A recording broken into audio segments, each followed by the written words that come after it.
मित्रांनो, तुमच्या जीवनात प्रखर अंतर्दृष्टीने तत्काळ परिवर्तन करण्याची शक्ती वाचनामध्ये आहे आणि त्याची ज्ञानाद्वारे हळूहळू सावकाश परिवर्तन करण्याची शक्ती यामध्ये आहे. एकतर वाचन करणे तुमचे विश्व विस्तृत मोठे करते आणि तुम्ही अपेक्षाही केली नसेल अशा मार्गाने तुमची वाढ करते. ही पुस्तक बर्क हेजेस यांनी लिहिलेली असून वाचन करण्याच्या सवयीला एका पर्याय नाही याची तुम्हाला सर्व वैज्ञानिक शास्त्रीय कारणे देईल.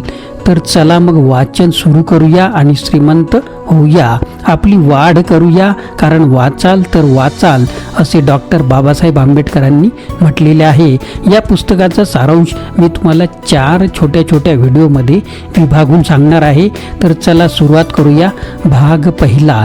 आजच्या पुस्तकाचे नाव आहे रीड अँड ग्रो रिच. वाचन करा आणि श्रीमंत व्हा.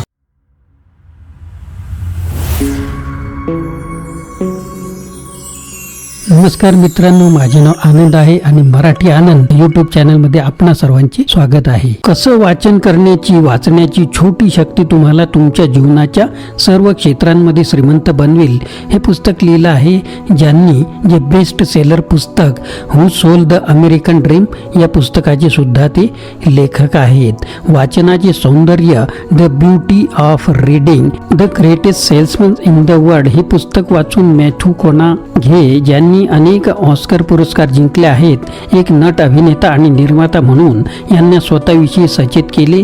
त्यांनी खरी पॅशन म्हणजे आवड आणि त्यांना समजण्यास मदत झाली की श्रीमंत म्हणून वाढणे म्हणजे फक्त तुमच्या बँक खात्यातील रक्कम वाढविणे नव्हे, तर परमेश्वराने तुम्हाला दिलेल्या उपजत बुद्धीची वाढ करणे होय. हे तर वाचनाचे सौंदर्य आहेच. प्रखर अंतर्दृष्टीने म्हणजेच इन्साईटने तुमच्या जीवनात तात्काळ परिवर्तन करण्याची किंवा आणण्याची शक्ती त्यामध्ये आहे आणि संचित ज्ञानाद्वारे हळूहळू क्रमाक्रमाने परिवर्तन आणण्याची शक्ती यामध्ये आहे.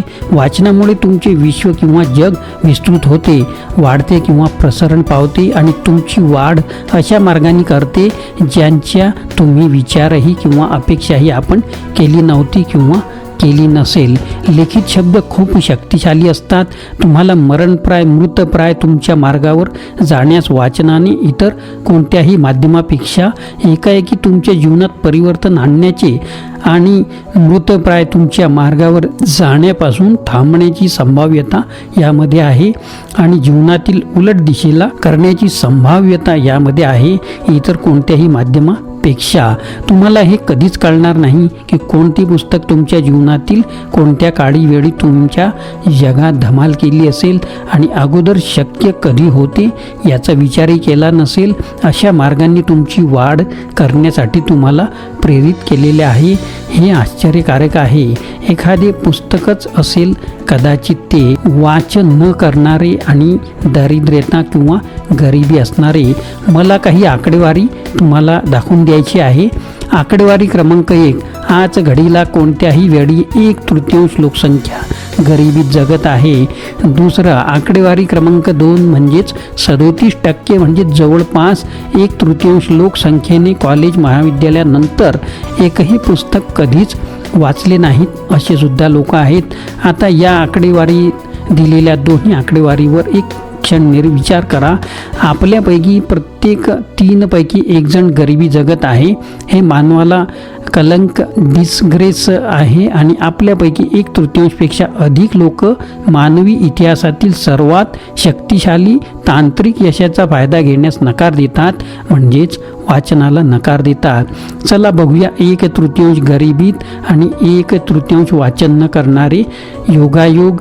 मला नाही वाटत की हा योगायोग असेल. Swim with shark without getting Eton allow या बेस्ट सेलिंग पुस्तकाचे लेखक हार्वे मेकके वाचनाच्या शक्तीबद्दल तेच बोलतात. आपले जीवन 2 मार्गांनी बदलू शकते. लोक ज्यांना आपण भेटतो आणि पुस्तकं जी आपण वाचतो याद्वारे. जर तुम्ही नवीन लोकांशी भेटत नसाल आणि नवीन पुस्तकही वाचत नसाल तर अंदाज लावा काय होईल. तुम्ही बदलणार नाही आणि जर तुमचे जगच बदलणार नसेल तर तुम्ही वाढणारही नाही. हे असंच सोपं आहे. घरामध्ये पुस्तक असून आणि माहिती युगात त्यांना न वाचणे असेच होईल जसे हातात बियाणे असणे आणि त्यांना शेती युगामध्ये न लावणे किंवा न रुजवणे. भविष्य त्यांच्याशी संबंधित आहे. जे कोणी शिकतील त्यांना जे शिकायचं आहे ते त्याच क्रमाने तेच करतील. जे त्यांना काय करायची गरज आहे तेच करायला पाहिजे.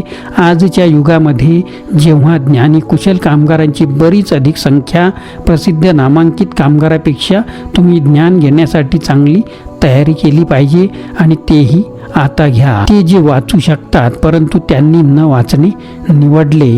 आता याबद्दल पाहू. पुस्तके खरेदी करण्याची इंद्रिय गोचर घटना आणि त्यांना वाचण्यात अपयश येणे मला कार्गो कल्ट, मालवाहू निष्ठावान पंथ यांचे स्मरण करून देतात, जे अजूनही सदूरच्या अनेक निरनिराळ्या लांबच्या दक्षिणी प्रशांत महासागरीय बेटांच्या मध्ये अस्तित्वात आहेत.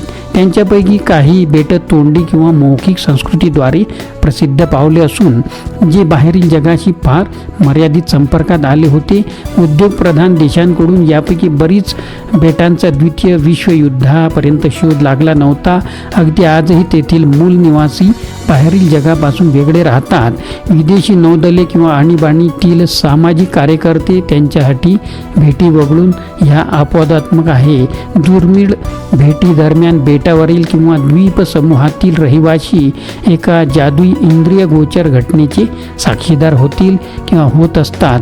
फिनॉमिनल अपूर्वायची गोष्ट जेव्हा बाहेरील व्यक्ती पांढऱ्या कागदावर खरडपट्टीने रेघोट्या ओढून चिन्ह काढतात आणि दुसऱ्या इतर बाहेरील व्यक्तीला देतात. म्हणजेच लवकरच मूळ रहिवाशांना देवांकडून आश्चर्यकारक विस्मयकारक आशीर्वाद प्राप्त होईल.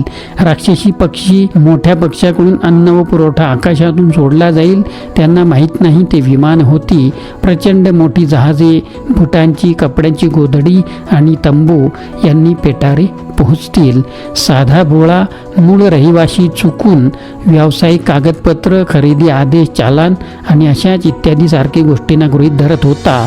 खरे आहे असे धरून चालत होता की ते त्याच्या चांगल्या नशिबाने होते आणि त्यांचा परिणाम म्हणजे पुरवठ्याशी मेळ खेळ. मूळ रहिवाशी नीट विचारपूर्वक तर्काने जर हे बाहेरचं सारख्याच कृती करत गेले तर त्यांनाही तेच सारखे परिणाम मिळतील. म्हणून काही वर्षांनी त्यांनी विस्तृत असा समारंभ तयार केला. पेपरवर निरर्थक रेघोट्या चिन्ह खरडून आणि त्यांच्या सोबतच्या पंथामधील लोकांना पसरवत गेले, देत गेले. या ढोबळ आशेने किंवा चुकीच्या मूर्खपणाने, विश्वासाने की त्यांचे विधीमुळे अधिक मालपुरवठा जादूने दिसेल किंवा दिसून येईल. दक्षिण प्रशांत महासागरीय द्वीपसमूहातील लोकांच्या किंवा मूळ रहिवाशांच्या भोळेपणाबद्दल आपल्यासारखे लोक कदाचित स्मितहास्य, मंदहास्य करतील. अद्यापही किंवा अजूनही आपण सर्व सुद्धा खूप जण हीच गोष्ट करतो. जेव्हा आपण एखादं पुस्तक खरेदी करतो आणि कधी पुस्तक वाचतच नाही.